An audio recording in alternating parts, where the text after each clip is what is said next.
अध्याय 16। हमें चिंता करने की क्या आवश्यकता है? सुग्रीव को गुस्सा आ रहा था। उन्होंने पूरी रात हनुमान की बात सुनते हुए व्यतीत कर दी थी। केसरी के पुत्र ने अपने बचपन में ही अपना गृह त्याग कर दिया था। उन्होंने दूर दराज की कई यात्राएं की थी और वो कई वर्ष विभिन्न ऋषियों संतों के आश्रम में बिताने के पश्चात हिमालय से वापस आ रहे थे। सुग्रीव ने उनकी ओर देखा। उनके चेहरे पर पवित्र भभूति लगी हुई थी। उनके गले में रुद्राक्ष की माला थी और उन्होंने पवित्र जनेऊ धारण किया हुआ था। ये वानर अपने संबंध में क्या सोच रहा था? क्या वह कोई ब्राह्मण है जो उसने जनेऊ धारण किया हुआ है? थे। यदि हम बुद्धिमानी से काम लेंगे तो चिंता की कोई बात नहीं है, हनुमान ने मुस्कुराते हुए कहा। इससे भी कक्ष में व्याप्त तनाव कम नहीं हुआ था। यदि हनुमान सच कह रहे थे तो वे फंस गए। तुमने कौन सा अनुचित कार्य किया था, सुग्रीव? जो वस्तु हमारी नहीं है, हमें उसका लोभ नहीं करना चाहिए। तुम्हें अपना लूट का सामान कार्तवीर अर्जुन को वापस कर देना चाहिए। किसी दस्यु को लूटना तो अनुचित नहीं है, सुग्रीव ने उत्तर दिया। तो फिर तुम्हें और उसमें कोई अंतर ही कहाँ रहा, सुग्रीव? हनुमान ने मुस्कुराते हुए कहा। सुग्रीव अब खीज महसूस करने लगा था। वो समझ चुका था कि उसने जिस जीवन को अपनाने के लिए अपने साथियों को प्रोत्साहित किया था, वे उसे जारी रखने के लिए कह रहे थे। अंतर यह है कि अर्जुन ने एक शानदार नगर का निर्माण किया है। वो एक राजा है और वो विलासित का जीवन जीता है, जबकि मैं एक अछूत जाति से हूं, जो निम्नतम जाति मानी जाती है, और मैं भूख से मर रहा हूं। क्या तुम्हें ऐसा लगता है कि यदि तुम अधर्म की नींव पर किष्किंधा का निर्माण करोगे तो वो अधिक समय पर चल पाएगा? पाप के आधार पर बनी कोई भी वस्तु अधिक देर तक नहीं टिकती, मेरे पुत्र। सुग्रीव ने अपनी जांघों पर हाथ मारा और उछलकर खड़ा हो गया। वो बिना मांगे कोई सलाह नहीं लेना चाहता था। वानर बिना बुलाए परेशानी उत्पन्न करने के लिए चले आए थे। नल, तुम व्यापारियों से कहो कि वे आकर सारी वस्तुएं क्रय कर लें। जल्दी करो और उनसे धन ले लो। मेरे भाई, शहर मेरी इच्छा के अनुसार भी बनेगा। तुम्हारे जाने से पहले हमें इस पर विचार विमर्श कर लेना चाहिए।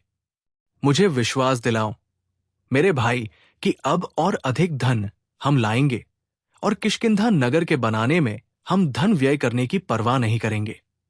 अब समय आ गया है कि वानर भी पूरी गरिमा के साथ रहें, दासों के रूप में नहीं।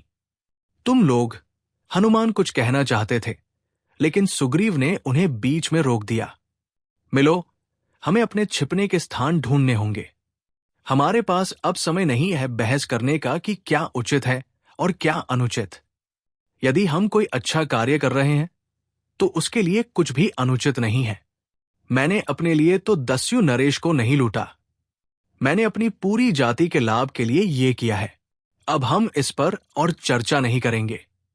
ये नगर बहुत कमजोर नींव पर बनाया जा रहा है, पुत्र, हनुमान ने उदासी भरी मुस्कान के साथ कहा। बस केसरी नंदन, आपके पिता ने कभी हमें पसंद नहीं किया और आप भी यहां हमारे लिए समस्या पैदा करने और हमारे बहादुर मिलों को हतोत्साहित करने आ गए हैं। आप किस धर्म की बात कर रहे हैं? वो धर्म जिसने हमेशा हमें असुरों और देवताओं का दास बनाकर रखा? हमेशा के लिए दास बने रहना हमारा धर्म है या हमारी कायरता? तब धर्म कहा था जब कार्तवीर अर्जुन ने देवताओं और असुरों दोनों को लूटा था, ऋषियों की हत्या की थी और स्त्रियों को अपना दास बना लिया था। आपने माहिष्मति को देखा है, कितना ऊंचा और कितनी शान के साथ खड़ा है। क्या उस नगर का निर्माण अधर्म पर नहीं हुआ था? बलवान व्यक्ति जो कुछ करता है, केवल वही धर्म होता है। धर्म के मार्ग बहुत विचित्र है, हनुमान ने कहा। आपने किसी ब्राह्मण के समान पवित्र जनेऊ धारण किया हुआ है और आप ऐसी बात कर रहे हैं। आप एक ढोंगी हैं। जब हमें दास बनाया गया था, हमें पशुओं के समान खरीदा और बेचा जा रहा था, तब कोई धर्म हमें बचाने नहीं आया था। मैं ढोंगी नहीं हूं, सुग्रीव। ज्ञानी व्यक्तियों ने कहा है, जो सत्य की खोज में रहते हैं वही ब्राह्मण है। मुझे विश्वास है कि मैं एक ब्राह्मण हूं। आप विश्वास करते हैं? क्या इससे जीवन की सच्चाई बदल जाती है? आप अभी भी एक अछूत वानर हैं, और यदि कोई दासों के व्यापारी आपको देख लेंगे तो वे आपको पकड़कर अपना दास बना लेंगे। ब्राह्मण होने का ढोंग करने से आपकी कोई सहायता नहीं होगी। जैसे ही आप एक वानर के गर्भ से जन्म लेते हैं, उसी क्षण से आप दास बन जाते हैं। कोई भी एक पल के लिए यह नहीं सोचेगा कि आप केवल इसलिए ब्राह्मण बन गए हैं क्योंकि आपने जनेऊ धारण किया हुआ है और आप मंत्रों का उच्चारण करते हैं। अन्य क्या सोचते हैं, ये मेरे लिए कैसे महत्वपूर्ण है? मैं जानता हूं कि मैं कौन हूं। हनुमान मुस्कुराए। आप कौन हैं? मैं जो हूं वही हूं। आप बहुत अति कर रहे हैं। मुझे कोई परवाह नहीं है कि आप कौन हैं। तुम तो ये भी परवाह नहीं करते कि तुम कौन हो और तुम कौन हो सकते हो। इसलिए आप वही रहिए। आप मुझे बताएं कि आपने असुर सम्राट रावण की सेना को कहाँ देखा था? सुग्रीव ने पूछा। हनुमान अपनी तर्जनी से गुफा के फर्श पर नक्शा बनाने लगे।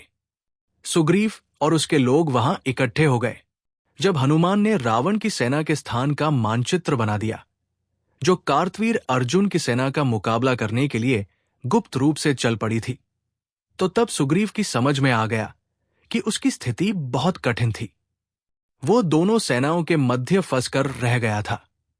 एक तो असुरों की सेना थी जो एक ओर से माहिष्मती की ओर बढ़ रही थी, और दूसरी माहिष्मती की सेना थी जो लुटेरों की खोज में जंगल का चप्पा चप्पा छान रही थी।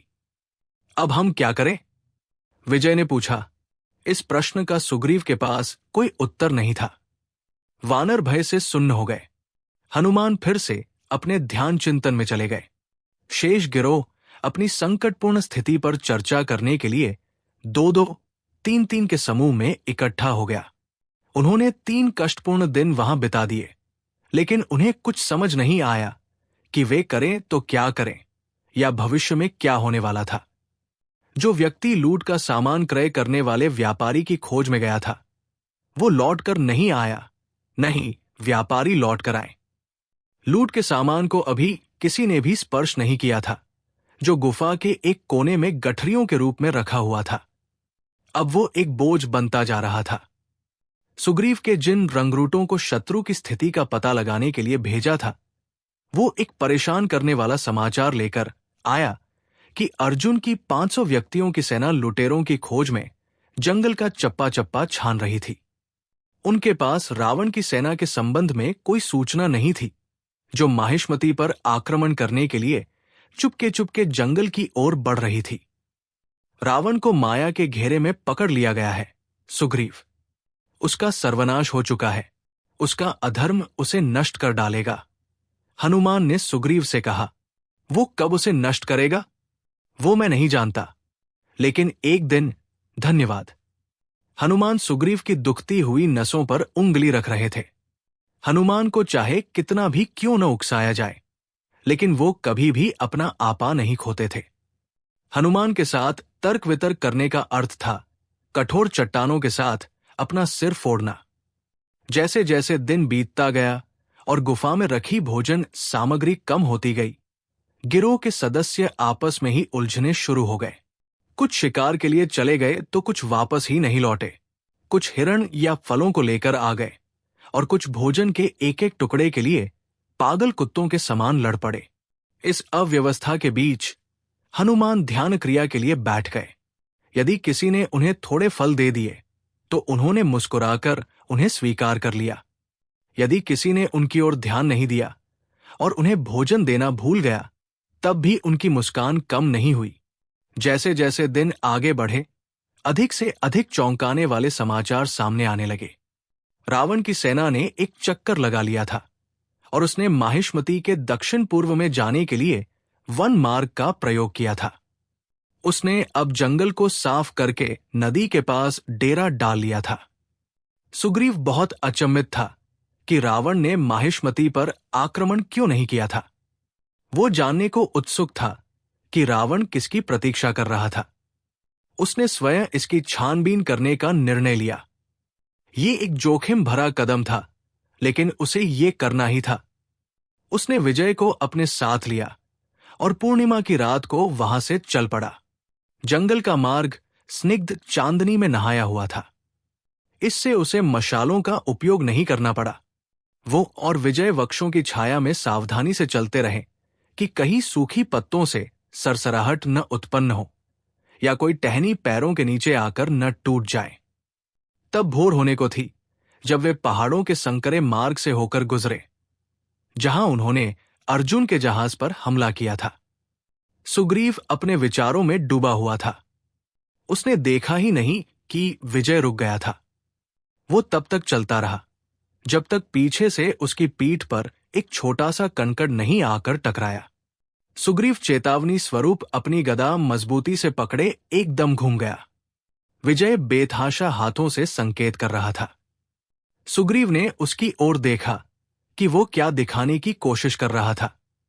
वो अपनी आंखों पर विश्वास नहीं कर पाया जब उसने देखा कि जिस जहाज पर उन्होंने घात लगाई थी वो अधिक दर नहीं गया था। वो पहाड़ के संकरे से मार्ग और जहाज के ढांचे में बने छोटी सी दरार में फंस कर रह गया था और दोनों ओर की चट्टानें गंदगी और कीचड़ से भर गई थी। उसके एक ओर से पानी धीरे धीरे रिस रहा था जबकि दूसरी ओर निरंतर हिचकोले मार रहा था और उठ रहा था और वो लगभग चट्टान के शिखर पर पहुंच रहा था। तभी उसके मस्तिष्क में एक विचार आया। रावण का शिविर कितनी दूर है? सुग्रीव ने पूछा। शायद 3 या 4 गीत दर, विजय ने बताया। वानर लोग दूरी को गीतों की संख्या में इस प्रकार नापते थे कि कोई व्यक्ति वांछित स्थान पर कितने गीत गाते हुए पहुंचता था।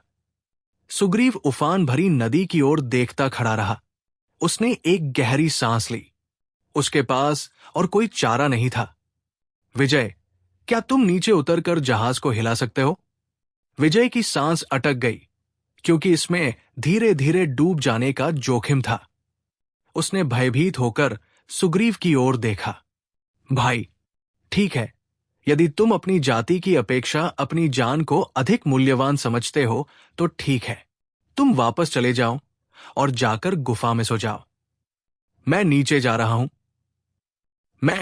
मैं समझा नहीं भाई। सुग्रीव जहाज के सूखे भाग की ओर से चट्टान से नीचे उतरने लगा। वो बड़े ध्यान से विजय को देख रहा था। उसका बिल्कुल नीचे तक जाने का कोई इरादा नहीं था। यहां बहुत फिसलन हो रही थी और उसे अकेले उतरने में बहुत परेशानी हो रही थी, लेकिन उसे ये दिखावा करना ही था जब तक कि विजय उसके पीछे पीछे आना आरंभ नहीं कर देता। उसने देखा कि वानर बड़ी सावधानी से नीचे उतर रहा था। उसने उसे प्रोत्साहित किया और ईमानदारी के लिए उसकी प्रशंसा की। सुग्रीव से प्रेरणा पाकर विजय नीचे उतर गया। सुग्रीव उसी स्थान पर था जहां उसने स्वयं को ऊंचे स्थान पर टिका रखा था। शिखर से कुछ कदम दूर जब विजय नीचे पहुंच गया था। यहां इसका प्रयोग करो पुत्र। सुग्रीव ने अपनी गदा नीचे उसकी ओर फेंकी। वो तेज आवाज करती हुई चट्टान पर उछली और नीचे लुढ़क गई। विजय ने सावधानी से उसे पकड़ लिया। जहाज के अगले या पिछले भाग में, जहां से भी वो संकरा है, जाओ। बहुत अच्छा, थोड़ा सा किनारे की ओर। विजय सामने के कोने में चला गया। पानी जहाज के अगले हिस्से और चट्टान के बीच संकरी दरार से होकर टपक रहा था। मुझे देखने दो कि तुम कितने मजबूत हो पुत्र। इसे एक जोरदार झटका दो। विजय ने पूरी शक्ति के साथ गदा घुमाई और जहाज पर दे मारी। थोड़ा और जोर से। विजय ने और अधिक शक्ति से जहाज के ढांचे पर वार किया और जहाज सारा का सारा हिल उठा। सुग्रीव उत्साह से भीगता ऊपर की ओर चढ़ने लगा। उसने कहा कि वानर गांवों में विजय के पराक्रम के जयगान गाएंगे। दासों की प्रत्येक बस्ती में और वानरों के प्रत्येक गांव में उसके नाम की एक नायक प्रतिमा लगाई जाएगी। मारो विजय, मारो। अपनी जाति के लिए, अपने लोगों के लिए, अपनी मुक्ति के लिए, अपने नेताओं के लिए, महान देवता अय्यन के लिए और सभी वन देवताओं के लिए जोर से मारो, जब तक जहाज टूट न जाए और नदी उससे मुक्त न हो जाए। सुग्रीव चट्टान के ऊपर से चिल्लाता रहा। सुग्रीव के प्रत्येक शब्द ने विजय को जोश से भर दिया था। पानी किनारों से रिसने लगा था और विजय उस पानी में पूरी तरह से भीग चुका था। जहाज हिचकोले खा रहा था और कांप रहा था और नदी मुक्त होने के लिए पूरा जोर लगा रही थी। सुग्रीव वानरों की महिमा का गान करते हुए और वानर लोगों के एक शानदार भविष्य के वायदे के बारे में गाते हुए कुछ कदम पीछे हटा। एक तीव्र स्वर और उफान के साथ नदी मुक्त होकर उफान भरने लगी। जहाज को उसने अपने मार्ग से परे हटा दिया और उसे कई टुकड़े कर दिए। वो अपने मार्ग में आने वाली प्रत्येक चीज को निगलती हुई और दोनों किनारों से जिस भी चीज को पकड़ सकती थी उसे पकड़कर नीचे की ओर उछाले भरती हुई बहने लगी। सुग्रीव ने नदी के रोष को देखते हुए विजय की रक्षा के लिए मौन रहकर प्रार्थना की। आपके लिए हमारा बलिदान, मां नर्मदा, सुग्रीव ने कहा। हमारे पास आपको समर्पित करने के लिए हमारे जीवन के अतिरिक्त कुछ भी नहीं है और हमने अपने पुत्र विजय के जीवन का बलिदान दे दिया है। अब आगे बढ़ो, मां नर्मदा, और रावण के शिविर का विनाश कर दो। सुग्रीव जोर से हंसा, नर्मदा की गर्जना से भी ऊंचे स्वर में हंसा। वो बहुत आनंदित महसूस कर रहा था। एक पल के लिए उसने सोचा कि विजय की मृत्यु के लिए वो उत्तरदायी था जिसने विजय की भावनाओं को भड़काया था। फिर उसने इन व्यर्थ के विचारों को दूर झटक दिया। ये सब कुछ एक महान कार्य के लिए हुआ था। वो उस अभागे लड़के से किए वायदों को निभाएगा। वो कुछ वानर गांवों में उसके नाम के पत्थर लगवाएगा। वो भाटों को कुछ धन देकर उस लड़के की वीरता के गीत लिखवाएगा। वो भाटों को बताएगा कि किस प्रकार सुग्रीव और विजय ने नदी को मुक्त किया था और उससे रावण को निगलने के लिए निवेदन किया था। वो भाटों को बताएगा कि मां नर्मदा कैसे अपने दिव्य रूप में प्रकट हुई थी और बोली थी, मैं अपने प्रिय पुत्र विजय को अपने आगोश में ले रही हूं, लेकिन मैं सुग्रीव को उपहार स्वरूप धरती मां को सौंप रही हूं, क्योंकि उसने इस पृथ्वी पर अभी कई शानदार कार्य संपन्न करने हैं। सुग्रीव खुशी के मारे नाचना चाहता था। वो अपनी गदा को लहराकर एक जंगली वानर नृत्य करना चाहता था। उसने अपनी गदा ढूंढने की कोशिश की, लेकिन तभी उसे याद आया कि वह तो उसने विजय को दे दी थी और नदी उस लड़के के साथ गदा को भी बहा ले गई थी। सुग्रीव अपनी गदा को खोने के दुख को भुलाकर नाचने लगा। सूर्य पहाड़ियों के पीछे से उदय हो रहा था और अब वो माहिष्मती के नगर को भी देख सकता था, जो जलमग्न हुआ पड़ा था और उसकी गलियों में मिट्टी वाला पानी जमा हो गया था। उसका नृत्य और भी तीव्र होता गया। कितना अच्छा होता यदि वहां ढोल बजाने वाले भी होते, जो उसके नृत्य करते पामों के साथ ताल मिलाकर ढोल बजाते। लेकिन ढोल नहीं था तो भी कोई बात नहीं। उसके मन में ताल चल रही थी। वह एक कलाकार, एक संगीतकार और एक मूर्तिकार था। वो जो कुछ भी बनना चाहता था वो वही था। काश कि उसकी गदा उसके पास होती। वो उसे घुमा सकता था, उससे कुछ पत्थर तोड़ सकता था, उसे ऊपर उछालकर बीच हवा में पकड़ सकता था या फिर उसे किसी पेड़ पर फेंक सकता था। कुछ हानियां ऐसी होती हैं जिन्हें स्वीकार कर पाना कठिन होता है। वो नई गदा ले लेगा। वो लूट के थोड़े से धन से एक नई गदा ले लेगा जो सोने से बनी होगी। ये उसका धन था, उसकी बुद्धिमानी और कड़ी मेहनत से अर्जित धन।